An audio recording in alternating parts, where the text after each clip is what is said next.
Hey everyone, this is Mr. Everything, and I wanted to do a New Year's 2022 update review on the Xbox Series X.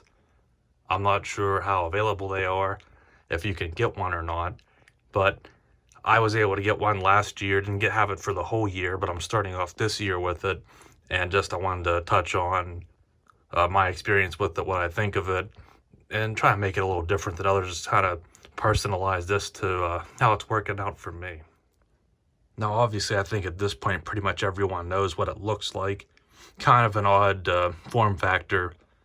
Obviously, if you have PC tower or something, it'd be like a very compact PC tower.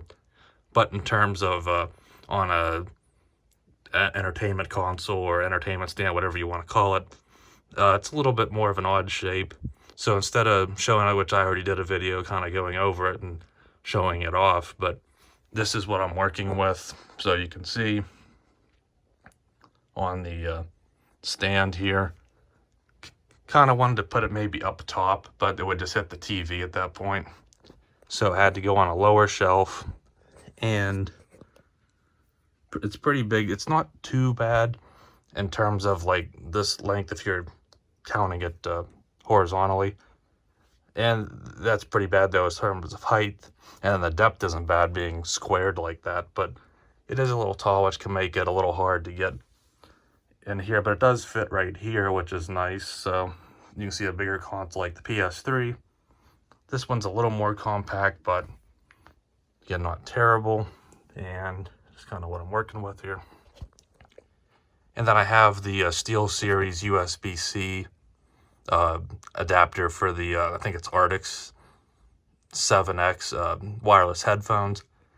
So I'm obviously not going to use the port here. I'm using just a regular USB-A in the back, but this adapter is C, so it's a extension cord that ends in C, and I kind of routed it in 3M with those little hooks, so it kind of routes it cleanly. And also on the back, I have the 1 terabyte SSD. I guess it's an NVMe, but it's that proprietary slot, kind of like a memory card. So I do have 1 terabyte additional storage.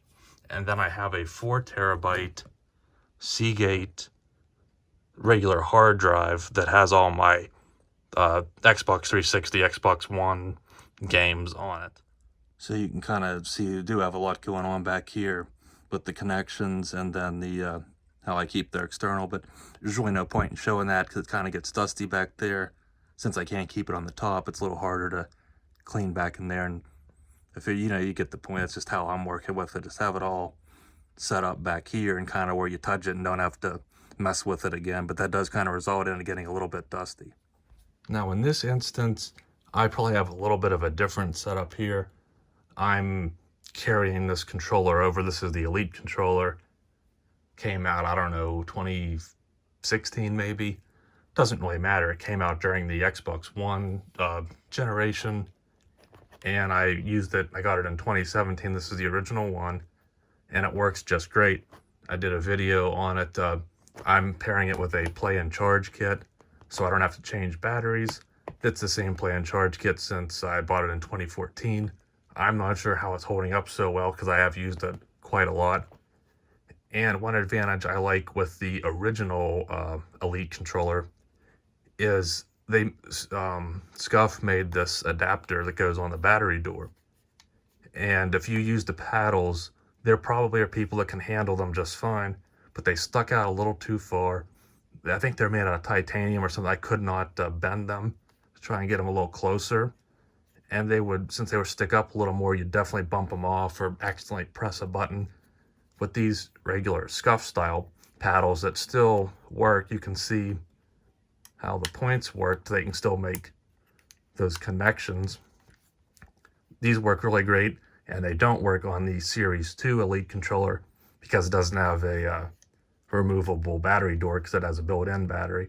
So that's one advantage of this. You can replace your rechargeable battery if it would ever go bad, and then you can put this mod on. And mine's held up pretty good. I have had some sticking with these two buttons, but I have a little bit of silicone so I can get a little toothpick, put a little bit of silicone grease in there. Shouldn't really have to do it. but it does keep the controller working, and then you get the modularity of the Elite controller. So mine's held up well.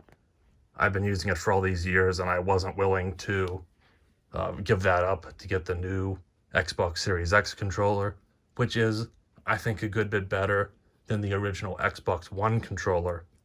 But still, I think I would prefer this because it has good weight, good feel. I like the color scheme and the modularity and the ability to add those add-ons too. And as I had mentioned earlier, this is the SteelSeries headset. I've had it for a little over 6 months now. Really like it. And again, I'm also using this with my PS5 since it has that modularity. I did a review on it. It's cool how it works with any console or device that has a USB-C input, so it's not Bluetooth, so you have to use that wireless USB-C dongle, but then that adds some compatibility with other consoles and stuff that perhaps a regular straight Bluetooth one wouldn't have. So I do like that with this one. It's very comfortable. You get the nice cloth ear cups, retractable mic that stays attached though, and it's this band makes it pretty comfortable to wear. It's probably the best headset I've ever had, and then you have the benefit of wireless, and you have some specific features that you can use with the Xbox, like the party game chat and volume, but that works on all of them. But so that's all I'm going with here, just Elite controller and then this headset, and that's basically all there is to it. I do have this Xbox remote. There was a smaller one that I wanted to buy at GameStop that said it was in stock. This was years ago, and this was the only one they had, which at the time I didn't really like it, but this one's kind of better. It has light up buttons whenever you move it. Actually, the battery might be dead on it. I'm not sure because I don't use it that much. But it's sometimes nice if you don't want your controller to come on just to like check on a download or something, or pause a download or what have you. It's nice for that. It's kind of big. That was kind of one of the advantages with that smaller one, but they didn't have that. And this one does have a lot of extra buttons and everything. You probably could kind of control some things with these buttons that replicate some of the Xbox controller, but I do have this as well. But that's really not that big of a deal. So I think the first thing I'll do is just do a regular boot up speed test. So here it came on. I think the Xbox actually boots up a little bit slower than the PS5, but both are really good.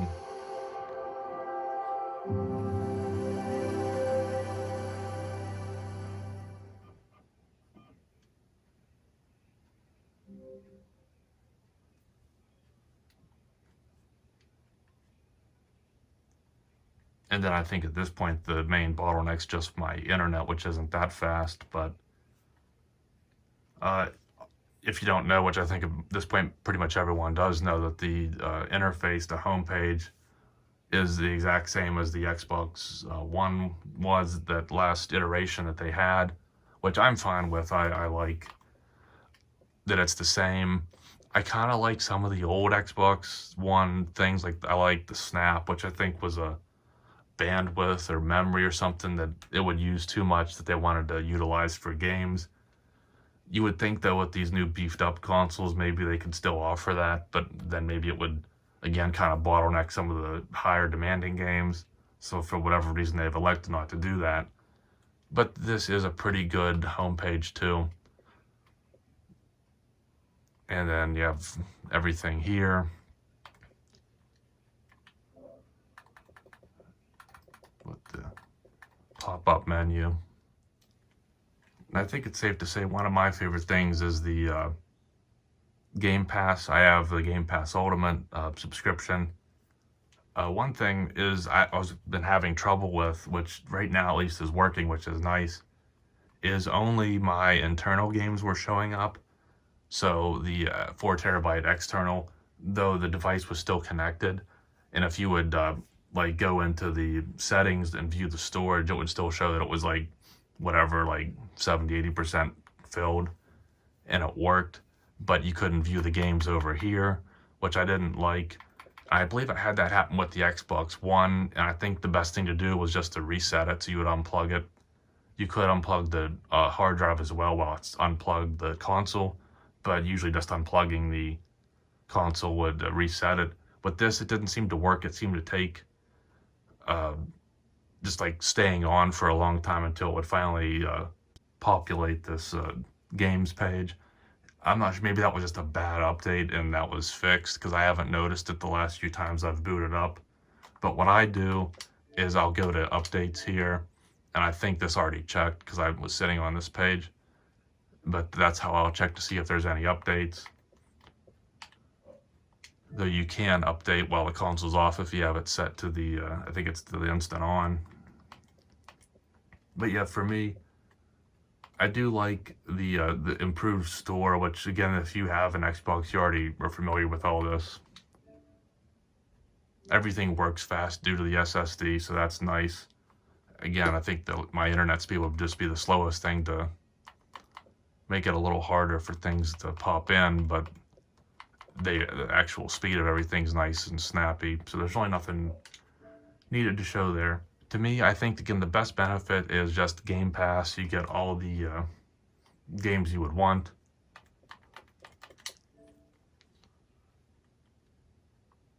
I mean, just hundreds of them. And to me, that's the biggest selling point that right now Xbox has going for them. I actually think probably the next biggest selling point, at least until more next-gen games come out, Series XS, PS5 exclusives. When I say exclusives, I mean to that console generation, not so much between brands, would be, until then, backwards compatibility, which the Xbox does an excellent job with the 360 and some original Xbox games. And if you didn't know, I do believe that the backward compatibility program ended in terms of games that are going to be added. I don't think they're going to add any more. I think this layer was too hard to obtain licenses.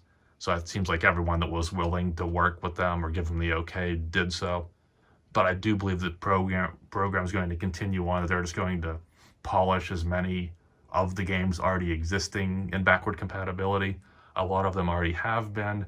In terms of, I love the FPS boost. That's great for a game like Assassin's Creed Unity, which, and I actually learned about that. I don't think I knew that. I believe it's in the add-ons, and then compatibility options. And I turned off auto HDR. I've been using it, but I actually turned it off in the settings for the console wide. So that way I can just have it only for games that were made with HDR. Now with auto HDR, they didn't look bad at all, but I just want to try it back the way it was designed to see if I notice any difference. But FPS boost is huge. I assume, I don't know if it would be capped or if it's just unlocked, but my TV has VRR. So to me, just that any game that supports FPS boost, again, I don't know if it's locked at 60. I'm not that particular on frame rate, but I don't notice extreme stuttering or any type of disturbances with the gameplay. So that's huge. And again, a game like Unity that's not probably going to ever be supported or patched by Ubisoft themselves. This, not sure how it works, but this software level ability for Microsoft to allow FPS boost for these games is really nice. And then again, I do have that extra storage that I don't have with the PS5. I'm just using the 1 terabyte, which in the PlayStation, I think 800 gigabytes, and then the 4 terabyte external. So with the Xbox Series X, I have the 1 terabyte internal, the 1 terabyte external SSD from Seagate, and then the 4 terabyte hard drive external. So I have 2 terabytes, and mostly that's just, I have more Xbox games and the Game Pass. So I had more of a necessity to already get that upgrade. But I'm going to show booting a game, and what better game than Microsoft's bread and butter. Look at this. I don't play that many Game Pass games, but so the 12,000 that took me, or 1,200, probably took me a couple years, and that looks good until I think you realize that 1 month of gold's like 9,000. So in like 20 more years, I can get like a free month of Xbox Live.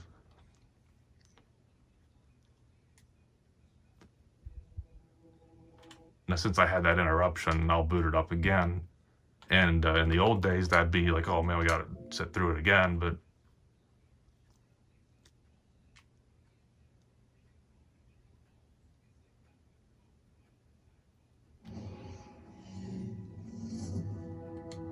and I would assume the game would already be loaded. It's just they have that intro screen there.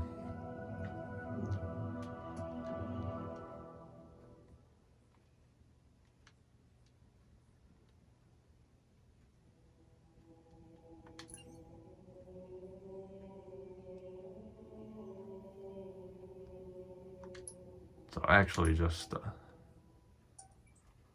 get to an actual loading without any type of developer or splash screens or anything.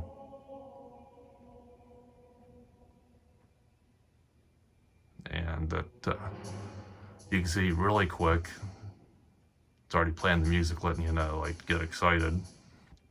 And it's a Game Pass game, so if you have the subscription, it's free. And here I am already in, so that was not as fast as some games, but considering this is an open world game, it was pretty good. And then you have quick resume as well, so that's another Xbox feature. But I think I'm gonna leave it there. I might do a library, like what's in my collection. I did one in the past, and people seemed pretty interested in it. Again, most of these are old games.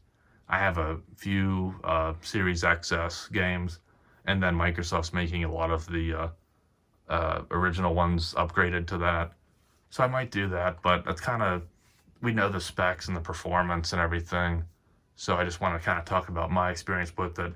It's an implementation or an improvement on the One X. So it's just better graphics, better overall performance, and then very nice as the SSD speeds. But aside from that, that's pretty much where I'm going to leave it. So if you have any questions or whatever. But thanks for watching, and you'll see me in the next one. Have a good one.